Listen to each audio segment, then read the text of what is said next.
Wanted to touch on a little bit more about what we talked about back in Utah, about how your role is kind of ever... Coffee's great. You know I love talking about coffee. But how your role is sort of ever evolving. And one of the things is how they've been using Trey as well, with you sometimes setting screens for him or DeAndre setting screens. How do you kind of adjust your game to that, to be in the right position at the right time for that?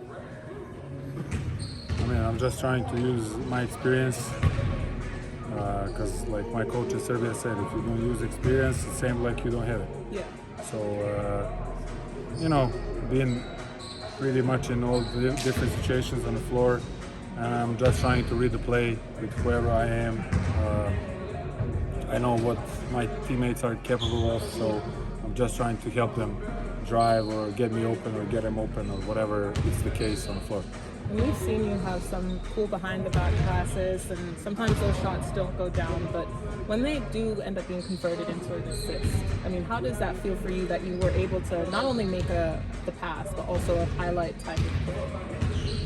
I mean, passing is really one of the most underrated skills that I find in NBA, because a lot of guys are preparing for focusing on individual stuff and getting more efficient in like ISO shots from some different spots, different situations, threes, free throws, floaters or whatever, but nobody's kind of working on passing. But in Europe, what I found it interesting, I feel like you cannot play, especially closing out the games if you cannot pass, like, but not just pass, like throw the ball. Make a good read, timing of the pass. When defense is sucking in, that's the momentum in your pass. When you make advantage with that pass. So,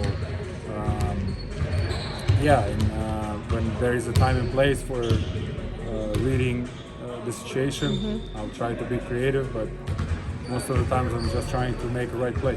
Is that how the sort of acronym that coach has, RBC, kind of come into it, where you're reading before the catch sort of thing? Yeah.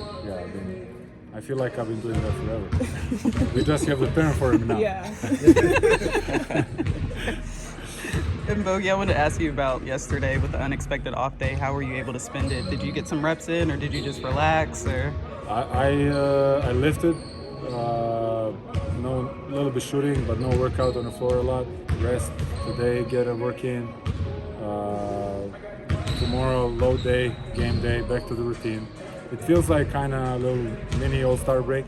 So we are getting ready for the All-Star break. This is preparation for All-Star break. Yeah.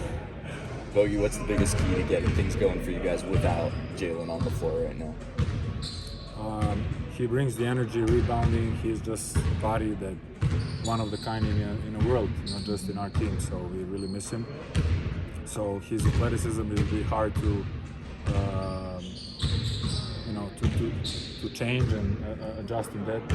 What he brings with his body and the way he plays the game. But we gotta find a way to keep the same pace like when Jalen is playing, because he helps us pushing the ball, attacking the rim, going downhill, rebounding, highlight plays, dunking, playmaking for us. So pretty much everything. So we gotta all do a little bit part to if I can do a little bit passing, somebody else rebounding, this guy shooting, we can find one Jalen. So we gotta do a team job to change Jalen. Thanks, Bogey. Thanks, man.